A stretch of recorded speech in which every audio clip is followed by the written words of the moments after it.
आरोपी या पीड़ित है जो बलात्कार किया है, अगर वास्तव में वो आरोपी है तो उसका डीएनए टेस्ट कर लो, और डीएनए टेस्ट करने के बाद अगर मैच करता तो पहले उसको फांसी चढ़ा दो। ये राजनीतिकरण करने से, अपना पल्ला झाड़ने से, अपने जिम्मेदारियों का निर्वहन ये भारतीय समाज पार्टी के जो नेता हैं, मुख्यमंत्री हैं, यहाँ तक कि मुख्यमंत्री ने भी अपने बयानों में सदन में कहा है, मैं इसका खंडन करता हूँ मुख्यमंत्री को अपनी जिम्मेदारी का लेते हुए कि आपके सरकार में इतनी बड़ी घटना हो रही है और उससे उनको तो खुद पहले इस्तीफा दे देना चाहिए। और जय हिंद दोस्तों, मैं हूं आपका दोस्त विजय राजभर और आप देख रहे हैं यूपी सच तक। दोस्तों, हम लोग इस समय घोसी में, और विधानसभा घोसी है, लोकसभा भी घोसी है, और घोसी हम लोग चौराहे पे इसमें खड़े हैं।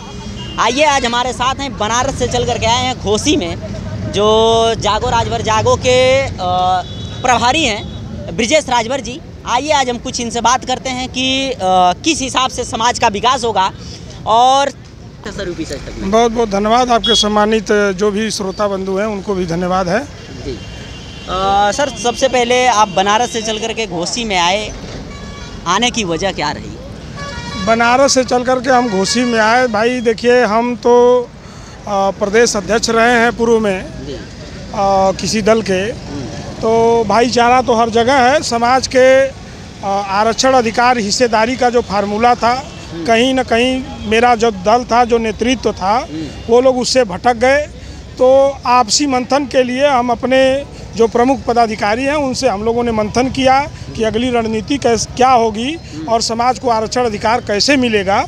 उसी पे हम लोग मंथन विचार कर रहे थे, कोई और दूसरी विचारधारा नहीं। सर, आप आरक्षण की लड़ाई हमेशा लड़ते रहते हैं, लेकिन मुलाकात हुई और उन्होंने बताया कि राजभर समाज के जितने नेता हैं सब राजभर समाज को ठगते हुए नजर आ रहे हैं, कुछ कर नहीं रहे हैं, कुछ दिलवाएंगे नहीं राजभर समाज। उस श्रेणी में तो वो भी हो गए ना, वो भी तो नेता हैं, एमएलसी रहे हैं, तो उनको अपने अंदर झांक के देखना चाहिए कि हमने क्या किया, और किसी पे आरोप प्रत्यारोप लगाने की कोई ज़रूरत नहीं है। दुनिया और समाज देख रही है कि कौन क्या कर रहा है, मैं उस पर कोई टीका टिप्पणी नहीं करूँगा। और रह गई आरक्षण अधिकार की बात, तो वास्तव में आरक्षण के नाम पे समाज के जितने भी नेता हुए, दल हुए, इन लोगों ने समाज को ठगने का ही काम किया है। केवल और केवल एक ही संगठन है जो ज़मीनी स्तर पे कोर्ट में जाकर के, हाई कोर्ट में जाकर पटिशन दाखिल करता है और सरकार को, वर्तमान सरकार को सर्वे कराने के लिए, राजभर समाज के आरक्षण अधिकार हिस्सेदारी के लिए उनके आबादी, उनके जनसंख्या को सर्वे कराने के लिए मजबूर करता है। और वो सरकार सर्वे कराती है, लेकिन सरकार की मंशा आरक्षण देने की, न देने की, अब वो संगठन और दल और समाज के बुद्धिजीवी विचारधारा, वही हम लोग मंथन कर रहे हैं कि किस तरह से सरकार पे दबाव डाला जाए, प्रेशर बनाया जाए कि किस तरह से आरक्षण अधिकार हिस्सेदारी मिल पाएगा। जी सर, अभी अयोध्या में नाबालिग बच्ची के साथ जो रेप हुआ, समाजवादी पार्टी के नेता बताया जा रहा है मोईद खान, जिसके साथ वो कहीं ना कहीं वो बताया जा रहा है कि प्रेग्नेंट भी हुई है, बताया क्या जा रहा है।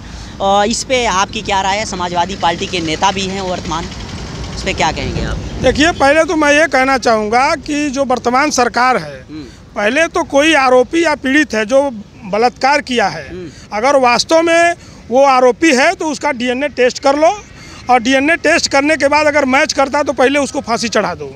ये राजनीतिकरण करने से, अपना पल्ला झाड़ने से, अपने जिम्मेदारियों का निर्वहन ये भारतीय समाज पार्टी के जो नेता हैं, मुख्यमंत्री हैं, यहाँ तक कि मुख्यमंत्री ने भी अपने बयानों में सदन में कहा है, मैं इसका खंडन करता हूँ मुख्यमंत्री को अपनी जिम्मेदारी का लेते हुए कि आपके सरकार में इतनी बड़ी घटना हो रही है और उससे उनको तो खुद पहले इस्तीफा दे देना चाहिए।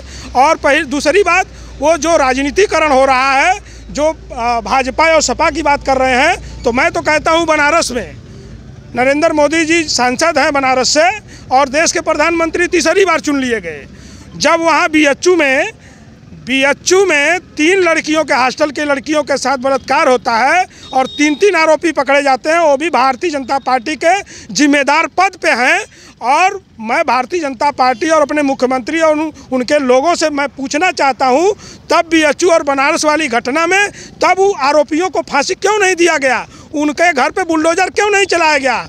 वो आप तय करो कि जो दोषी है, चाहे वो समाजवादी का हो, भाजपा का हो, कांग्रेस का हो, इसका मतलब नहीं है। वो दोषी है तो दोषी है, वो बलात्कारी है, वो समाज से उसका कहीं ना कहीं पूरा बहिष्कार करके उसके ऊपर बुलडोजर चलना चाहिए, चाहे वो भाजपा का नेता हो चाहे सपा का, उससे लेना देना नहीं है।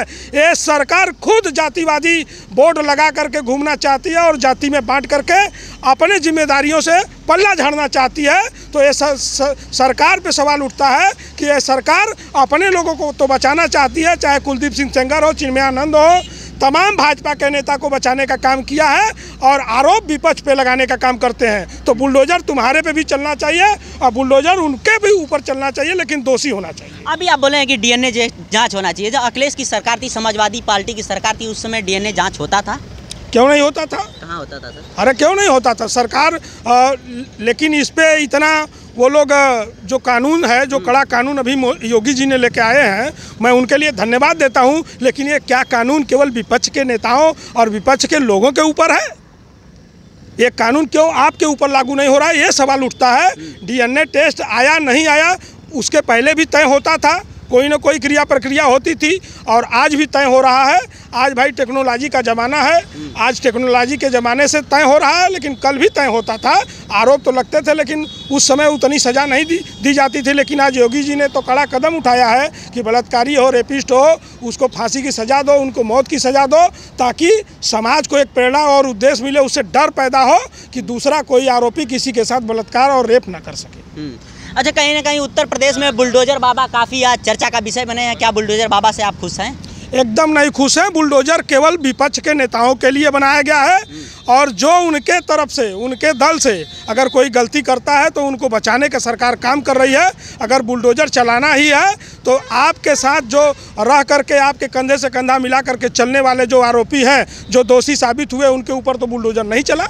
बुलडोजर केवल विपक्ष पे चलने के लिए है, तो इस पर भी तो सवाल निशान उठा है और इसके लिए हम उसका खंडन करते हैं और कहते हैं कि सरकार इस पे भाई फैसला लेने के लिए तय करे, और नहीं तो अभी तो 24 में जो हाल हुआ है 27 में वो बुरा हाल होगा। ये तो ट्रेलर है, पिक्चर अभी बाकी है। अच्छा, अभी